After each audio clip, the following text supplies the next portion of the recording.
Hello everyone, welcome to study with Shri. देखिए, budget 2025 में निर्मला सीतारमण ने महिलाओं को क्या कुछ दिया, तो इन सब चीज़ों के बारे में बात करेंगे। तो स्टार्ट करते हैं। देखिए, चर्चा में ये क्यों है? क्योंकि वित्त मंत्री ने अपने भाषण में विकसित भारत के लिए कई लक्ष्यों की बात कही। साथ ही उन्होंने कहा कि बजट के केंद्र में गरीब, युवा, किसान और महिलाओं को रखा गया है। जो बजट पेश हुआ उसके केंद्र में गरीब, युवा, किसान और महिलाओं को रखा गया है। ये वित्त मंत्री जी ने अपने भाषण में ये चीजें कही। बजट में 70% महिलाओं को जोड़ने का लक्ष्य भी रखा गया है।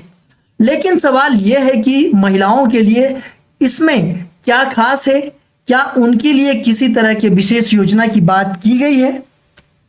तो देखिए, मुख्य बिंदु क्या क्या है। महिला उद्यमिता को बढ़ावा। 5 लाख महिला SC/ST उद्यमियों के लिए अगले 5 वर्षों में 2 करोड़ रुपए तक के टर्म लोन की व्यवस्था की जाएगी। इस योजना में स्टैंड अप इंडिया सफलता से प्राप्त अनुभव को शामिल किया जाएगा।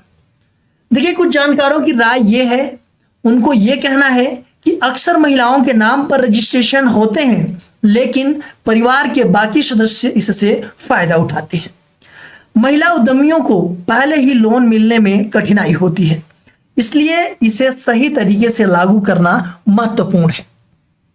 वही आंगनवाड़ी और पोषण 2.0 की बात करें तो वित्त मंत्री ने सक्षम आंगनवाड़ी और पोषण 2.0 के तहत पौष्टिक सहायता के लिए लागत मानकों में वृद्धि की घोषणा की है। इस योजना से 8 करोड़ बच्चों, 1 करोड़ गर्भवती महिलाओं और स्तनपान कराने वाली महिलाओं को पोषक आहार मिलेगा। PIB के आंकड़ों के अनुसार 31 दिसंबर 2023 तक देश में 13,48,135 आंगनबाड़ी कार्यकर्ता और 10,23,068 आंगनबाड़ी सहायिका थी। केंद्रीय महिला एवं बाल विकास मंत्रालय ने पालना योजना के तहत पूरे भारत में आंगनबाड़ी केंद्रों में 17,000 शिशु गृह स्थापित करने की योजना है। वही महिलाओं के लिए कैश ट्रांसफर योजना की बात करें हम तो चुनाव के दौरान महिलाओं के लिए कैश ट्रांसफर योजना का ऐलान किया गया था, लेकिन इस बजट में इस तरह की कोई विशेष घोषणा नहीं की गई। राज्य सरकारों के बजट में महिलाओं के खातों में सीधे कैश ट्रांसफर की योजना एक अहम हिस्सा बनती है, लेकिन केंद्र के बजट में ऐसा कुछ नहीं। महिलाओं की वर्कफोर्स में हिस्सेदारी की बात करें हम तो वित्त मंत्री ने इस बजट में भारत को 2047 तक एक विकसित राष्ट्र बनाने का लक्ष्य रखा है, जिसमें महिलाओं का महत्वपूर्ण योगदान माना गया है। हालांकि विशेषज्ञों का कहना है कि भारत की महिलाओं की वर्कफोर्स में हिस्सेदारी 41.7% तक पहुंची है, लेकिन यह आंकड़ा वैश्विक स्तर पर कम है। मध्यम वर्गीय महिलाओं के लिए टैक्स राहत। बजट में 12 लाख रुपए तक की आय पर टैक्स छूट देने की घोषणा की गई है, जिससे मिडिल क्लास महिलाएं भी लाभान्वित होंगी। यह महिलाओं के वित्तीय सशक्तिकरण के लिए एक कदम है, क्योंकि यह उन्हें अधिक पैसे बचाने का अवसर प्रदान करता है।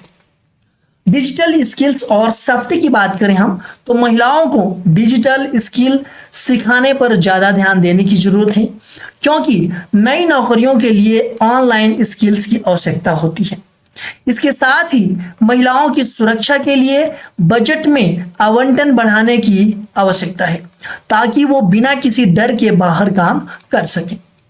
संबल स्कीम और सामर्थ्य स्कीम, देखिए दोनों स्कीम के बारे में हम बात करेंगे। जो संबल स्कीम है और सामर्थ्य स्कीम है, जिसके अंतर्गत वन स्टॉप सेंटर बना सकते हैं। इस साल संबल स्कीम में 630 करोड़ रुपए दिया गया है, जिसे पिछले साल की तुलना में बढ़ाया नहीं गया है। यहां पर आवंटन बढ़ा नहीं है। वही हम बात करें सामर्थ्य स्कीम की तो सामर्थ्य स्कीम का उद्देश्य महिलाओं को आर्थिक रूप से सशक्त बनाना है। यह योजना मुख्य रूप से महिला उद्यमिता व स्वरोजगार को बढ़ावा देने के लिए बनाई गई है। इस योजना के तहत महिलाओं को व्यवसाय करने के लिए प्रशिक्षण और वित्तीय सहायता दी जाती है ताकि वो अपनी पहचान बना सके और आर्थिक रूप से आत्मनिर्भर बन सके। वही हम संबल स्कीम के बारे में बात करें तो संबल स्कीम का मुख्य उद्देश्य महिला सुरक्षा और उनके अधिकारों की रक्षा करना है। इस स्कीम के तहत महिलाओं को आर्थिक और मानसिक सहायता प्रदान करने के लिए कई पहल की गई है, जिनमें विशेष रूप से घरेलू हिंसा से पीड़ित महिलाओं के लिए सहायता शामिल है। अगर वीडियो अच्छी लगी है तो एक लाइक जरूर कीजिएगा। अगर चैनल पर नए हैं तो सब्सक्राइब कर बेल आइकन को प्रेस कर लीजिएगा और अपने दोस्तों में अधिक से अधिक शेयर कीजिएगा।